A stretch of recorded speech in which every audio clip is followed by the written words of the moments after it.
ومن على المؤمنين بنبيه المجتبى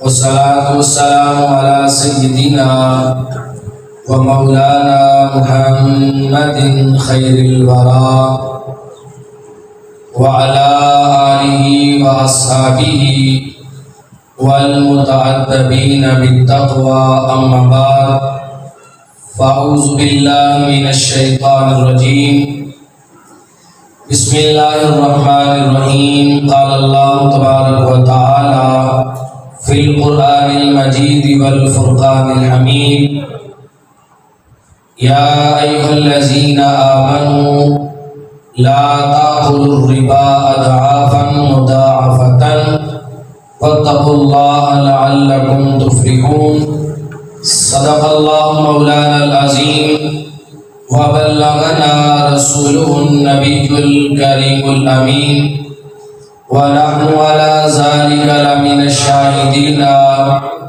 والشاكرين والحمد لله رب العالمين إن الله وملائكته يصلون على النبي يا أيها الذين آمنوا صلوا عليه وسلموا تسليما محبت کے ساتھ مل کے پڑھیے الصلاۃ والسلام علیک یا سیدی یا رسول اللہ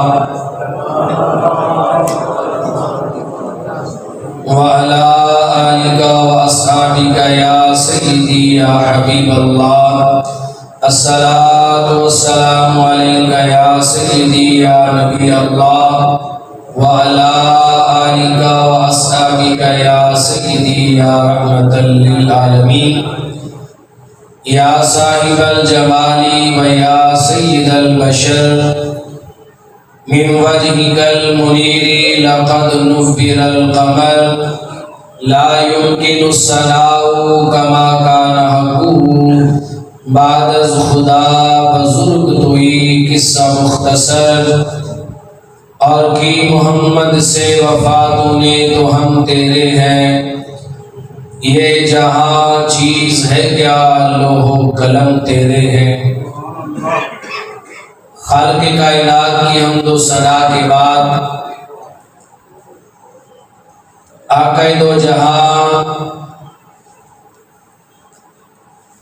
مدنی تاجدار احمد مجتبی محمد مصطفیٰ صلی اللہ علیہ وآلہ وسلم کے حضور ناز میں اپنی محبتوں، عقیدتوں، ارادتوں اور چاہتوں کا خراج پیش کرنے کے بعد سامعین حاضرین السلام علیکم ورحمۃ اللہ وبرکاتہ۔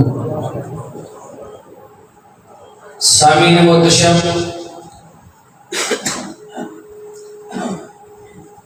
ماہ جمادی الاول چل رہا ہے۔ ہم نے پچھلے دو جمعوں کے موقعوں پر رزق حلال اور رزق حرام کے ٹاپک پر چند باتیں آپ کی گوش گزار کی تھی۔ آج کی گفتگو میں ہم فقط قرآن مجید کی چند آیت کریمہ سے اور مصطفیٰ کریم علیہ السلام کی چند احادیث طیبہ سے قرآن اور حدیث کی روشنی میں آپ کے سامنے سود کی مذمت کو بیان کریں گے کہ قرآن مجید نے کس قدر سود خور بندے سے نفرت کا اظہار کیا اور رب کائنات کا کتنا اٹل فیصلہ ہے اور کتنا سخت حکم ہے سود کا لین دین کرنے والوں کے لیے۔ اور پھر تاجدار کائنات سرور انبیاء صلی اللہ علیہ وسلم نے ایسے بندوں سے کتنی سخت ناراضگی کا اظہار فرمایا۔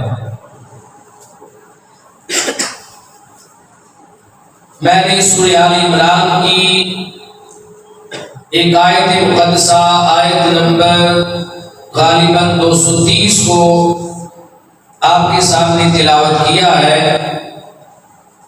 رب کائنات نے اس آیت مقدسہ میں ارشاد فرمایا اے ایمان والو، تم سود کو بڑھا چڑھا کر مت کھاؤ، اور اللہ تبارک و تعالیٰ سے ڈرو، اللہ سے ڈرتے رہو تاکہ تم کامیابی حاصل کر لو۔ تین چیزیں بیان فرمائی، ایک فرمایا سود نہ کھاؤ، دوسرا کہا اللہ سے ڈرو، اور تیسرا فرمایا تم کامیابی حاصل کر لو۔ اللہ نے اپنے ڈر کا ذکر بھی بعد میں کیا اور اس کے نتیجے میں ملنے والی کامیابی کا ذکر بھی بعد میں کیا۔ سود معاشرے کے اندر اتنی بڑی نحوست ہے کہ رب کائنات نے اپنے ڈر اور اخروی کامیابی سے بھی پہلے فرمایا کہ میرا ڈر تبھی پیدا ہوگا اور کامیابی تبھی نصیب ہوگی جب تمہارا لقمہ حلال کا ہوگا اور تم سود کے لین دین کے معاملے سے بالکل دور ہو جاؤ۔ لا تاکلوا الربا اضعافا مضاعفتا، فرمایا سود کو بڑھا چڑھا کر مت کھاؤ۔ یہ اللہ تبارک و تعالیٰ نے سورہ آل عمران کی آیت نمبر 230 میں چوتھے پارے کے اندر بیان فرمایا۔ اب دیکھیں سورہ بقرہ تیسرا پارہ ہے، سورہ بقرہ کی آیت نمبر 274 75 76 77 80 تک کی آیت کریمہ ہے جو سود کی مذمت اور سود خور سے انتہائی نفرت کا اظہار کر رہی ہے۔ رب کائنات نے آیت نمبر 275 کے اندر فرمایا الذین یأکلون الربا لا یقومون الا کما یقوم الذی یتخبطہ الشیطان من المس، ہمارے جو لوگ سود کھاتے ہیں وہ قیامت کے دن اللہ کی بارگاہ میں کھڑے نہیں ہو سکیں گے، اللہ کی بارگاہ میں کھڑے نہیں ہو سکیں گے۔ لا یقومون، وہ کھڑے نہیں ہو سکیں گے۔ پھر آگے فرمایا الا، مگر کما یقوم الذی یتخبطہ الشیطان من المس، میں جو سود خور کھڑے ہونا چاہیں گے کھڑے ہوں گے تو رب کی بارگاہ میں کیسے کھڑے ہوں گے؟ جیسے کسی بندے کو شیطان نے چھو کر دیوانہ بنا دیا ہو اور وہ ڈگمگا رہا ہو، گڑ گڑا رہا ہو، ایسے سود خور بندہ رب کائنات کی بارگاہ کا جب سامنا کرے گا تو صحیح طرح کھڑا نہیں ہو پائے گا، بار بار زمین پر گرے پڑے گا اور گڑ گڑاتا وہ آئے گا۔ ہر بندہ اس کے چہرے سے دیکھ کے پہچان لے گا کہ یہ دنیا میں سود کھاتا تھا۔ ذالک بانہم، فرمائے اس وجہ سے ہے، قالوا، وہ لوگ کہا کرتے تھے انما البیع مثل الربا، وہ کہتے تھے کہ بیع کرنا، خرید و فروخت کرنا، لین دین کے معاملات کرنا، تجارت کرنا، یہ سود کی طرح ہی ہے۔ تو جیسے قرآن مجید نے اور حدیث پاک نے تجارت کو، لین دین کو، بیع کو، خرید و فروخت کو اسے حلال قرار دیا ہے، تو سود بھی خرید و فروخت اور لین دین کی طرح ہے، مثل الربا، یہ بھی سود کی طرح ہے، ربا کی طرح ہے، لہذا سود بھی ہمارے لیے حلال ہے۔ یہ لوگ یہ سمجھتے ہیں کہ یہ کھانا ہمارا حق ہے۔ قالوا، وہ کہتے ہیں انما البیع مثل الربا، کہ بیع کرنا، خرید و فروخت کرنا، تجارت کرنا، یہ بھی سود کی طرح ہی ہے۔ تو جیسے یہ حلال ویسے سود بھی حلال، معذرت۔ اس کے مقابلے میں رب کائنات فرماتا ہے وَأَحَلَّ اللَّهُ الْبَيْعَ وَحَرَّمَ الرِّبَا، اللہ تبارک و تعالیٰ نے بیع کو حلال کیا، خرید و فروخت کو، لین دین کو، تجارت کو اللہ نے حلال کیا ہے، وحرم الربا، اور اللہ تبارک و تعالیٰ نے سود کو حرام کیا۔ اندازہ لگائیں جس چیز کو رب حرام کر دے، کوئی بندہ یہ کہے کہ وہ حلال ہے، کتنی بڑی جسارت کرتا ہے بندہ۔ رب کا مقابلہ کر رہا ہے، اپنے خدا کا مقابلہ کر رہا ہے۔ خدا کہہ رہا ہے حرم الربا، اللہ نے سود کو حرام کر دیا، اور بندہ کہے جائز ہے، کھا لو، مجبوری ہے۔ اللہ تبارک و تعالیٰ نے ہر مجبوری میں بھی حرام کیا۔ جب اس نے کہا کہ رازق میں ہوں، تو ہم نے اللہ کو بھول کر سود کو اپنا رازق بنا دیا۔ الامان والحفیظ، قرآن کہتا ہے فمن جاءہ موعظۃ من ربہ، جس بندے کے پاس اس کے رب کی طرف سے نصیحت آ جائے، فانتہا، اسے چاہیے کہ بس وہ سود کھانے سے پھر باز رہے، رک جائے۔ جسے سود کا پتہ ہی نہیں، یا قرآنی آیات ابھی اتری نہیں تھی جس موقع پر سود کے بارے میں، اس سے پہلے جو لین دین تھا فَلَهُ مَا سَلَفَ، کام انہی کا ہے۔ لیکن جب نصیحت آ گئی، اللہ نے فرما دیا کہ سود حرام ہے، اور تاجدار کائنات صلی اللہ علیہ وسلم نے سود کی مذمت اور نفرت کا اظہار کیا، اس کے بعد بھی اگر کوئی بندہ سود لیتا ہے، سود کا معاملہ کرتا ہے، کاروبار کرتا ہے، تو رب تعالیٰ کی ناراضگی کا نشانہ بنتا ہے۔ وَأَمْرُهُ إِلَى اللَّهِ، اس کا معاملہ پھر اللہ کے سپرد ہو جائے گا۔ وَمَنْ عَادَ، جس بندے نے نصیحت آنے کے بعد، اللہ کا حکم ملنے کے بعد پھر سود کا معاملہ کیا، سود کا کاروبار کیا، تو فرمایا فَأُولَٰئِكَ أَصْحَابُ النَّارِ، وہ بندہ ایسا جہنمی ہوگا، ہم فیہا خالدون، کہ وہ ہمیشہ ہمیشہ جہنم کے اندر رہے گا، وہ ہمیشہ جہنم میں جلے گا۔ اللہ کا حکم آنے کے بعد بھی سود کا معاملہ کرنا، حرام کو بنانا، اس کا مطلب ہے کہ رب کے دیے ہوئے رزق کو ٹھکرا رہا ہے، اور اپنے قاعدے قوانین بنا کے اپنی مرضی سے دوسروں کے حق کھا رہا۔ الامان والحفیظ، اللہ فرماتا ہے آیت نمبر 276 میں، یمحق اللہ الربا ویربی الصدقات، اللہ تبارک و تعالیٰ سود کو مٹاتا ہے۔ سود کے ذریعے ایک پیسہ بھی حاصل کر لیا جائے، اس میں برکت نہیں ہوتی، یاد رکھیں، بے برکتہ ہے، اس لیے اس میں رب کی ناراضگی ہے۔ یمحق اللہ الربا، اللہ تبارک و تعالیٰ سود کو مٹاتا ہے، وَيُرْبِي الصَّدَقَاتِ، اور اللہ تبارک و تعالیٰ صدقات کے ذریعے مال کو بڑھاتا۔ اگر مال کو زیادہ کرنا ہے تو رب کائنات نے قاعدہ قانون بتا دیا قرآن مجید کا، مال بڑھانا ہے تو سود کے ذریعے نہ بڑھاؤ، سود سے بڑھتا نہیں، اس میں بے برکتی ہوتی ہے، کم ہو جاتا، جتنا بھی لوگ ختم ہو جائے گا۔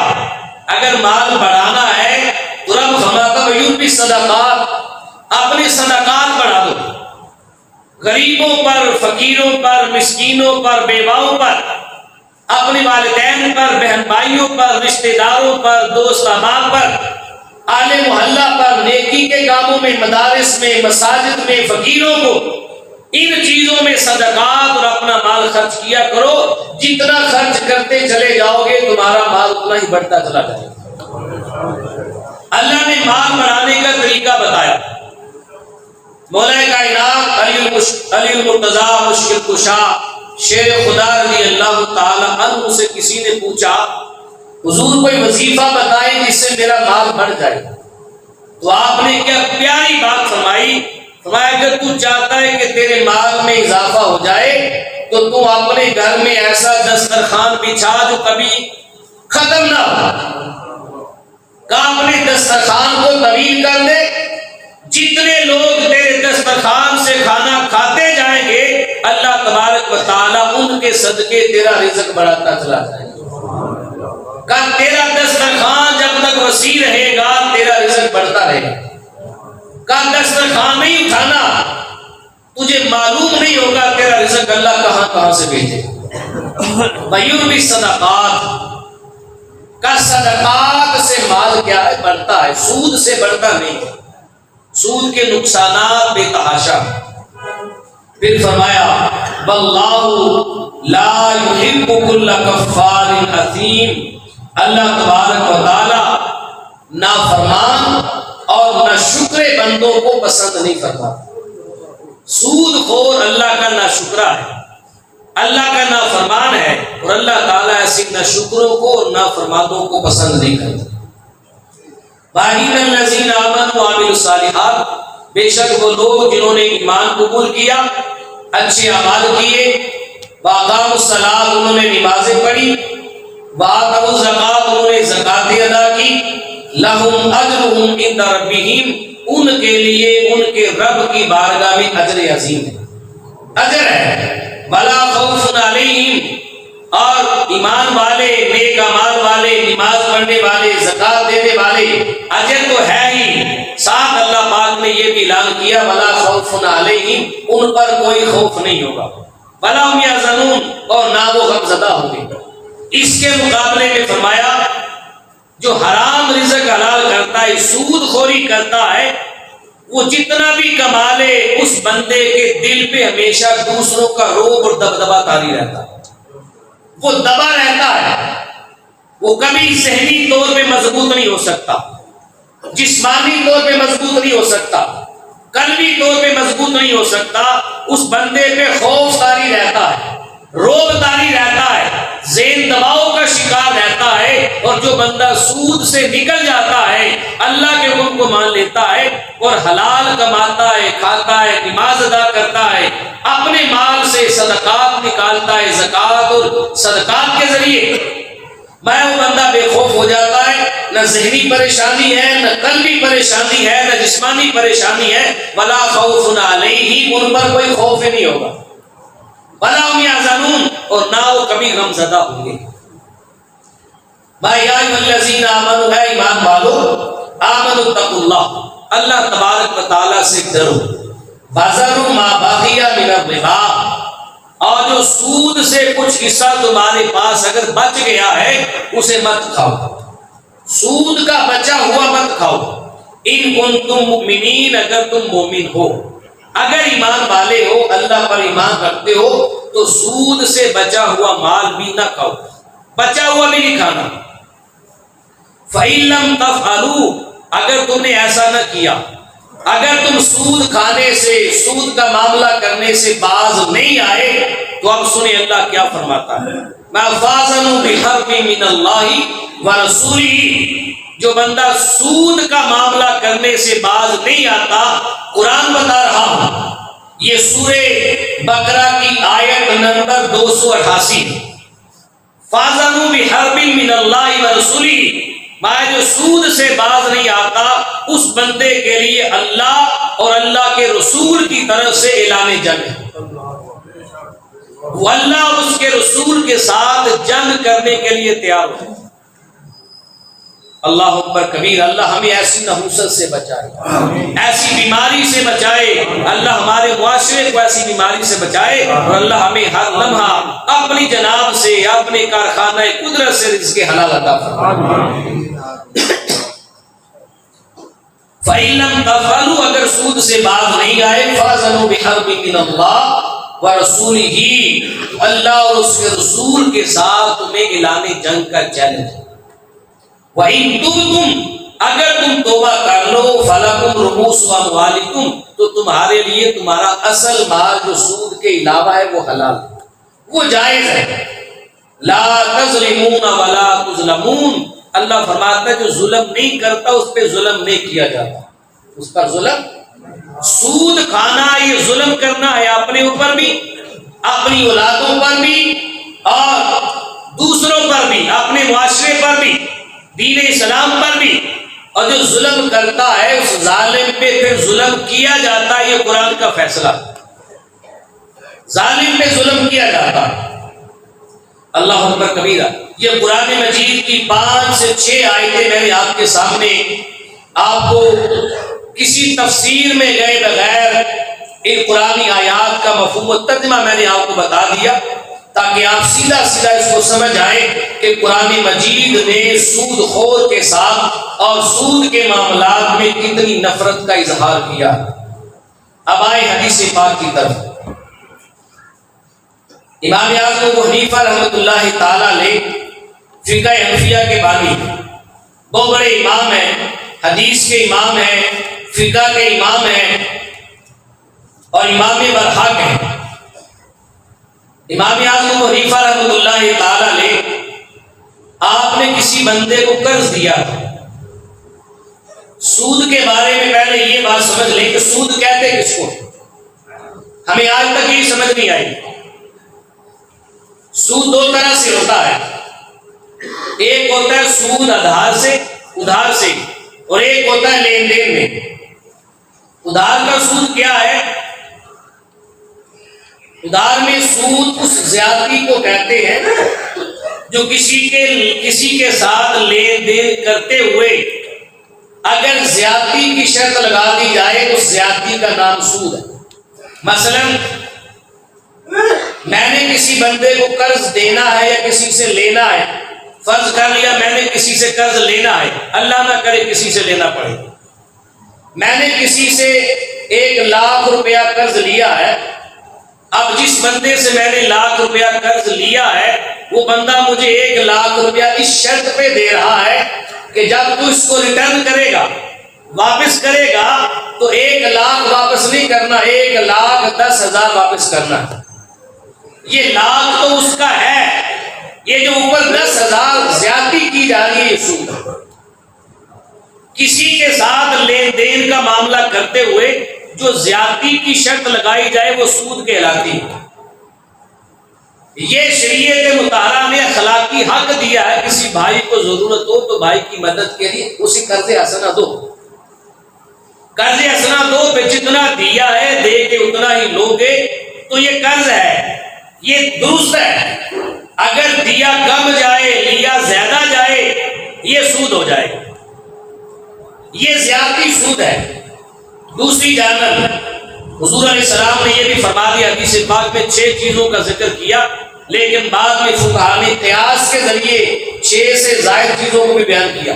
لین دین میں 2 ہم جنس چیزیں، ہم جنس ایک جنس کی 2 چیزیں ہوں، ان دونوں کے اندر بیع کی جائے، خرید و فروخت کی جائے تو دونوں چیزیں نقد بھی ہوں اور دونوں برابر بھی ہوں تو انہیں بیچنا اور خریدنا جائز ہے۔ اور اگر 2 ہم جنس چیزیں ہوں، نقد ہوں لیکن برابر نہ ہو، کمی اور زیادتی کے ساتھ ہو تو یہ سود ہے۔ حضور علیہ السلام نے حدیث پاک میں 6 چیزیں گنوائی ہیں، سونا ہے، چاندی ہے، گندم ہے، کھجور ہے، نمک ہے اور جو ہے۔ ایک روایت میں کشمش کا ذکر بھی ہے، میں سونے کی بیع کرو سونے کے ساتھ، چاندی کی چاندی کے ساتھ، گندم کی گندم کے ساتھ، جو کی جو کے ساتھ، کھجور کی کھجور کے ساتھ اور نمک کی نمک کے ساتھ۔ یہ ہم جنس چیزیں، ایک بندہ سونا بیچ رہا ہے، دوسرا اس کے بدلے سونا دے کے سونا خرید رہا ہے، تو دونوں طرف ضروری ہے کہ سونا برابر ہو۔ اگر ایک طرف کم ہے دوسری طرف زیادہ ہے تو یہ سود ہو جائے گا۔ اگرچہ ایک بندے کا سونا اعلیٰ ہو دوسرے کا ادنا ہو، اس میں اعلیٰ ادنا کی قید نہیں، برابر بیچو تو جائز ہے، کمی اور زیادتی کے ساتھ بیچو تو حرام ہے، سود۔ اسی طرح چاندی ہے، چاندی خریدنی ہے تو چاندی دے کر چاندی کے بدلے چاندی خرید رہا ہے، دونوں طرف چاندی برابر ہے، نقد ہے تو جائز ہے۔ اگر چاندی برابر ہو، نقد ہو لیکن کمی اور زیادتی کے ساتھ، ایک طرف 10 تولے ہے دوسری طرف 20 تولے ہے، یہ زیادتی ہوگی، یہ سود ہے۔ اسی طرح گندم میں ہے، ایک طرف 1 من گندم دوسری جانب 2 من گندم ہے، یہ زیادتی ہے، یہ سود ہے۔ اگر برابر برابر ہو اور نقد ہو تو سود نہیں ہے۔ اسی طرح کھجور میں ہے، کشمش میں ہے، نمک میں ہے، جو میں ہے، اور جن چیزوں کو فقہائے کرام نے قیاس کے ذریعے اخذ کر کے بیان کیا وہ ساری چیزیں اس میں شامل ہیں۔ دو ہم جنس چیزیں ہوں، دونوں میں جب بیع کی جائے اگر برابر برابر ہو، نقد ہو، برابر برابر بیچی جائے تو جائز ہے۔ ادھار کے ساتھ یا زیادتی کے ساتھ بیچی جائے تو کوئی سود، ان سے بچنا چاہیے۔ اب امام اعظم ابو حنیفہ رحمۃ اللہ تعالی علیہ، آپ نے کسی بندے کو قرض دیا تھا، کسی نے آپ سے قرض لیا تھا، آپ اپنا قرض وصول کرنے کے لیے اس بندے کے گھر پہ گئے، دوپہر کا وقت تھا، کڑی دھوپ کی گرمی تھی، اس کا دروازہ کھٹکھٹایا اور دروازے کو کھٹکھٹانے کے بعد پیچھے ہٹ کے دھوپ میں کھڑے ہو گئے، پسینے سے شرابور ہیں، سخت گرمی ہے، دھوپ میں کھڑے ہیں۔ وہاں سے گزرنے والے بندے نے آپ کو دیکھا، پہچان لیا، کہا اتنا بڑا امام اعظم ابو حنیفہ رحمۃ اللہ تعالی علیہ اور باہر دھوپ میں کھڑے۔ اس نے پوچھ لیا، حضور باہر دھوپ میں کیوں کھڑے ہیں؟ میں اس گھر والے سے میں نے اپنا قرض وصول کرنا ہے، اس کے دروازے پہ آیا ہوں۔ وہ بندہ کہنے لگا، حضور آپ دیوار کے سائے میں کھڑے ہو جائیں، دیوار کے سائے میں کھڑے ہو جائیں، دھوپ میں کھڑے ہیں، میں نہیں۔ امام اعظم جس بندے سے اپنا قرض وصول کرنا ہے اس کی دیوار کے سائے میں بھی کھڑا نہیں ہوگا۔ قرض سے منافع اٹھانا سود ہوتا ہے، اور سود کو اللہ اس کے رسول نے حرام کیا ہے۔ اگر میں نے اس کی دیوار کے سائے میں کھڑا ہو کے اس کی دیوار کے سائے کا نفع اٹھا لیا، کہیں قیامت کے دن اللہ کی بارگاہ میں امام اعظم کے گریبان سے نہ پکڑا جائے۔ اس قدر احتیاط کرتے تھے بزرگان دین سود کے اندر۔ اللہ اکبر کبیرہ۔ پہلے دور میں درہم و دینار سیاہ بھی ہوتے تھے، سفید بھی ہوتے تھے۔ درہم چاندی کے ہوتے تھے، دینار سونے کے ہوتے تھے۔ امام اعظم نے کسی کو سیاہ درہم دیے تھے قرض میں، جب وصول کرنے گئے تو بندے نے سفید درہم واپس کیے، آپ نے سفید درہم لینے سے انکار کر دیا، کہا نہیں، کہیں قیامت کے دن یہ سفیدی میرے کھاتے میں سود نہ بن جائے۔ نہیں لیے آپ نے۔ اتنی احتیاط کرے تو پھر بندہ حرام سے بچتا۔ اللہ اکبر کبیرہ۔ اب آئے احادیث نبویہ کی جانب کہ احادیث نبویہ میں سود کی مذمت کیا بیان کی گئی، اور آج ہم کس ڈگر پہ چل رہے ہیں۔ ہم اپنے بچوں کو بڑی اعلیٰ تعلیم دینے کی خواہش رکھتے ہیں، پاکستان سے باہر بھی بھیج دیتے ہیں، اعلیٰ سے اعلیٰ یونیورسٹی میں، کالج میں، اعلیٰ سے اعلیٰ اچھے استاد کے پاس تعلیم دلاتے ہیں۔ ہم نے کبھی اپنی اولاد کو حرام اور حلال کی تعلیم بھی دلائی؟ ہمارے بچوں کم از کم یہ اصول پڑھ لو، ایک سال کے لیے، چند ماہ کے لیے یہ سیکھ لو کہ رزق کمانا کون سا حلال ہے، کون سا حرام ہے۔ یہ بھی تعلیم کا حصہ ہے، یہ بھی سیکھنا چاہیے۔ اور سب سے اعلیٰ تعلیم یہی ہے جو اللہ بھی دے رہا ہے، اللہ کا رسول بھی دے رہا ہے۔ جس تعلیم کا استاد براہ راست خدا ہے، جس تعلیم کا استاد براہ راست مصطفیٰ کریم علیہ السلام ہے، جو تعلیم قرآن سے مل رہی ہے، جو حدیث سے مل رہی ہے، اس تعلیم سے سر جھٹکنے والے کو اللہ اور اس کے رسول نے جنگ کا اعلان کیا، اس تعلیم سے ہم بھاگتے ہیں۔ الامام الحفیظ، صحیح مسلم شریف کی روایت ہے، امام بہقی علیہ رحمہ نے اس روایت کو بیان کیا، اور صحابی رسول حضرت جابر رضی اللہ تعالی عنہ اس حدیث پاک کے راوی۔ سنیے، آپ فرماتے ہیں کہ حضور علیہ السلام نے فرمایا، سود کھانے والا، سود کھلانے والا، سود پر گواہی دینے والا اور سود کے معاملات کو لکھنے والا، چار بندے حضور نے بیان فرمائے۔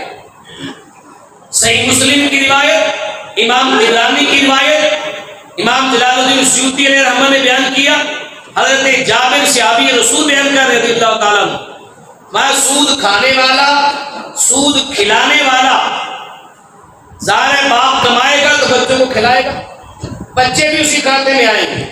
سود کھانے والا، کھلانے والا، سود کی گواہی دینے والا اور سود کو لکھنے والا، تاجدار کائنات صلی اللہ علیہ وسلم نے فرمایا ان سب پر اللہ کی لعنت ہے، ان سب پر اللہ کی لعنت ہے۔ ایسے رزق کو کیا کرنا جس رزق میں تاجدار کائنات کی جانب سے جواب آ جائے۔ اللہ پاک ہمیں عمل کی توفیق نصیب فرمائے، ہمیں سمجھ کی توفیق نصیب فرمائے۔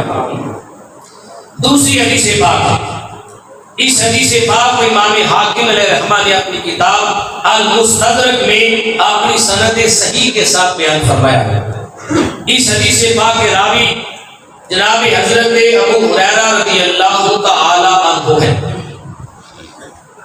آپ فرماتے ہیں کہ حضور علیہ السلام نے فرمایا 4 آدمی ایسے ہیں جو کبھی جنت میں داخل نہیں ہوں گے، جنت میں داخل بھی نہیں ہوں گے اور جنت کی کسی نعمت کو چکھ بھی نہیں پائیں گے۔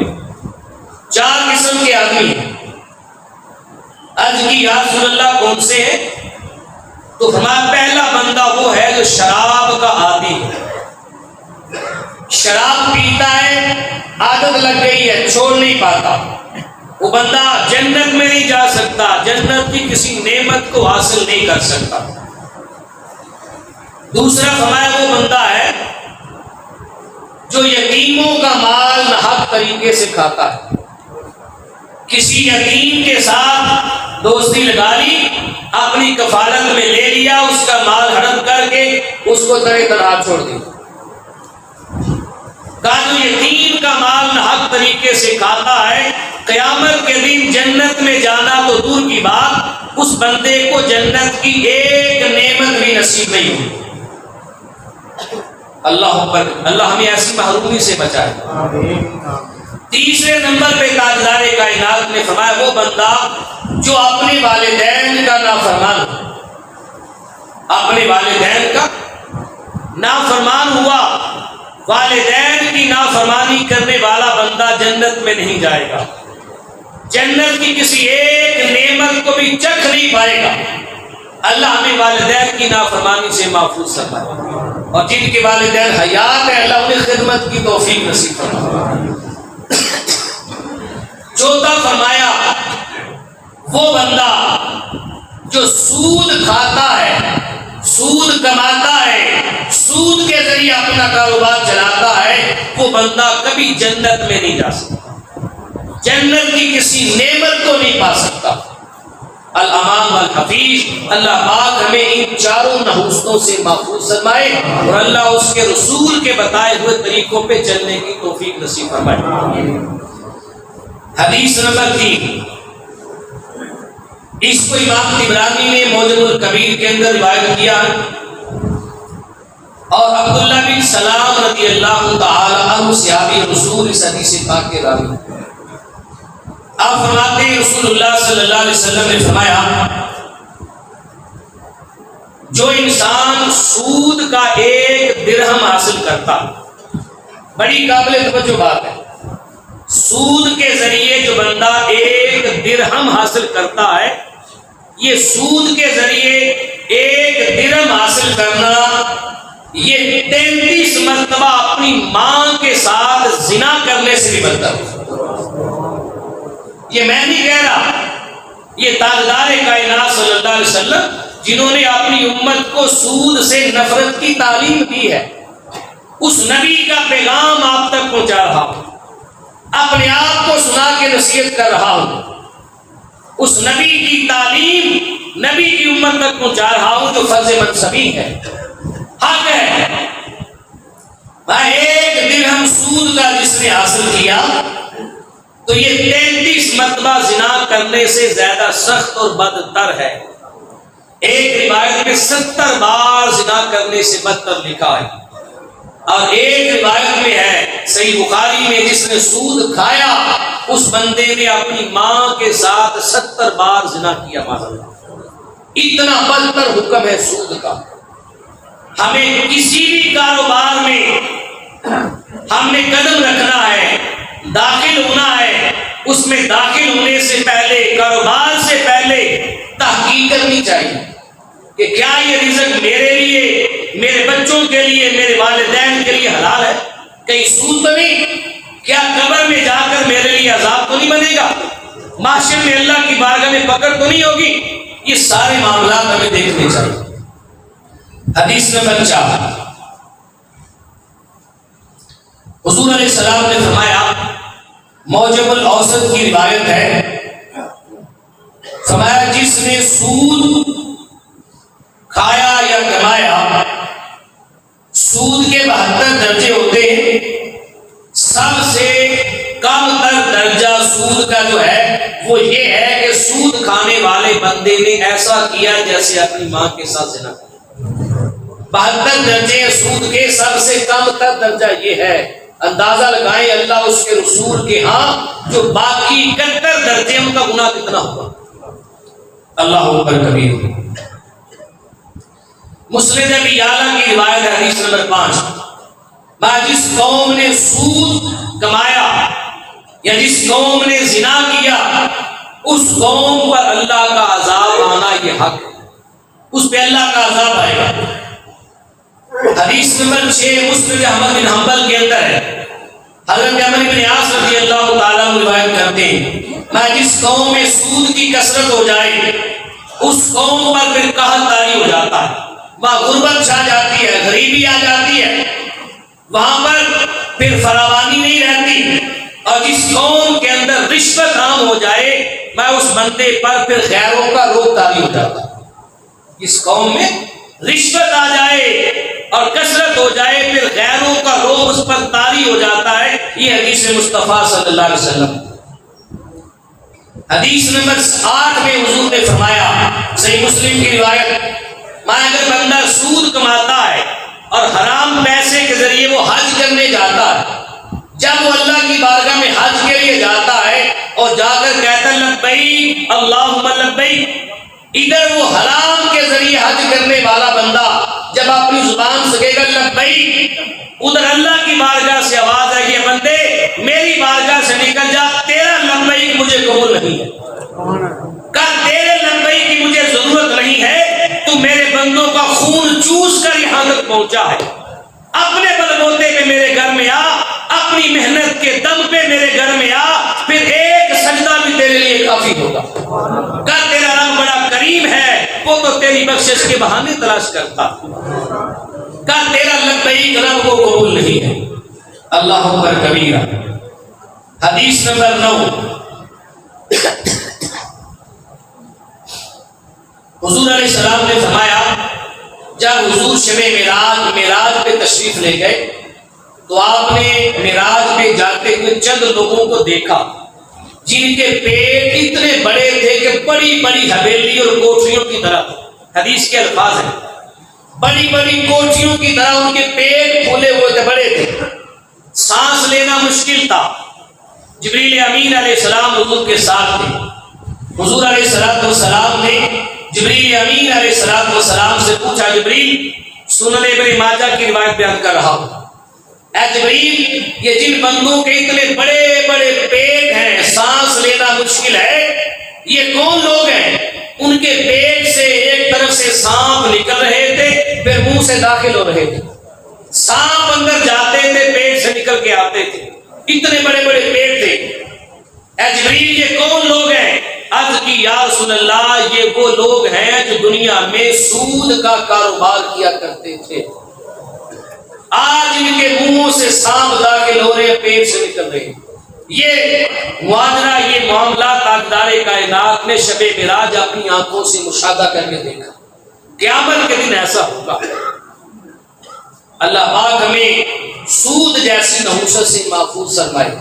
فَاذَنُوا بِحَرْبٍ مِّنَ اللَّهِ وَرَسُولِهِ، سود کھانے والے بندے کے لیے اللہ اور اللہ کے رسول صلی اللہ علیہ وسلم نے جنگ کا اعلان فرمایا۔ الامان والحفیظ، اللہ پاک ہمیں عمل کی اور سمجھ کی توفیق نصیب فرمائے۔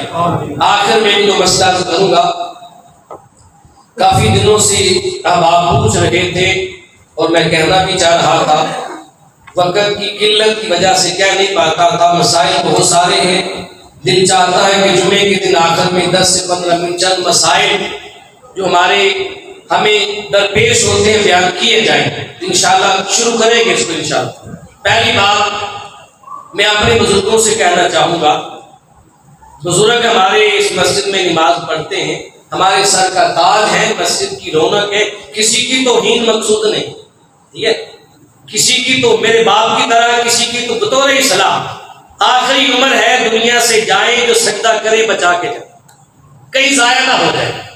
یہ میرا عقمند ہے آپ کو بتانا کہ آپ نے جو سجدے کی اتنی مشقت کے ساتھ چل کے مسجد میں آئے، وضو کرے، مشکل سے تکلیفوں میں بیماریوں میں چل کے آئے، اور آ کر نماز پڑھ کے جیسے آئے تھے ویسے چلے جائے، نماز قبول نہ ہو، کسی کام کی نہ ہو، تو فائدہ نہیں۔ بزرگ بھی ہیں، کچھ جوان بھی ملوث ہیں۔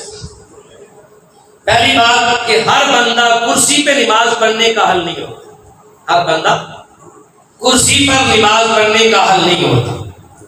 ہاں، جن بزرگوں کو مسئلہ ہے، کمر میں پین ہے، درد ہے، گھٹنوں میں درد ہے، ان کا تو مسئلہ ہے، ان کے لیے عذر ہے، ان کے لیے تکلیف ہے، وہ بزرگ بیٹھے آئیں، نماز پڑھیں، نماز نہ چھوڑیں۔ لیکن بعض اوقات بہت سارے جوان بھی ایسے ہوتے ہیں جو آتے ہیں سیدھے آ کے کرسی پہ بیٹھتے، گھر سے صحیح سلامت چل کے آئے، گلی میں آدھا گھنٹہ کھڑے رہیں گے کچھ نہیں ہوگا، واش روم کے دروازے کے بعد کھڑے رہیں گے کچھ نہیں ہوگا، اپنی دکان پہ کام کاج میں زمین پہ بیٹھ جائیں گے کچھ نہیں ہوگا، لیکن مسجد میں آ کر پنکھے کے نیچے زمین پر نہیں بیٹھتے، کرسی پہ بیٹھنا اچھا سمجھتے نہیں۔ یاد رکھیں، شرعی مسئلہ یہ ہے، جو بندہ زمین پر نارمل طریقے سے سجدہ کر سکتا ہے، نارمل طریقے سے آسانی کے ساتھ سجدہ کر سکتا ہے، اس بندے پر قیام کرنا فرض ہے، اس بندے پر قیام کرنا فرض ہے، وہ قیام کر کے نماز پڑھے۔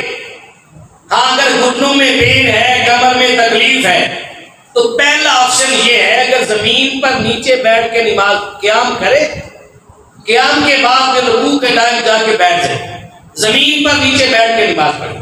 کرسی پر نماز پڑھنے سے زمین پر بیٹھ کے پڑھنے کا زیادہ ثواب، اور زمین پر بیٹھ کے پڑھنے سے کھڑے ہو کے پڑھنے کا زیادہ ثواب۔ کوشش کریں کھڑے ہو کے پڑھیں تاکہ نماز کا ثواب آئے جو ہے تو پورا لے کے جائے۔ اگر کھڑے ہو کر پڑھنے کی مکمل سنگت نہیں، زیادہ دیر کھڑے نہیں ہو سکتے، لیکن قیام کر سکتے، سجدہ بھی کر سکتے، اس صورت میں بیٹھ کے نماز پڑھ لے، زمین پہ بیٹھ جائے۔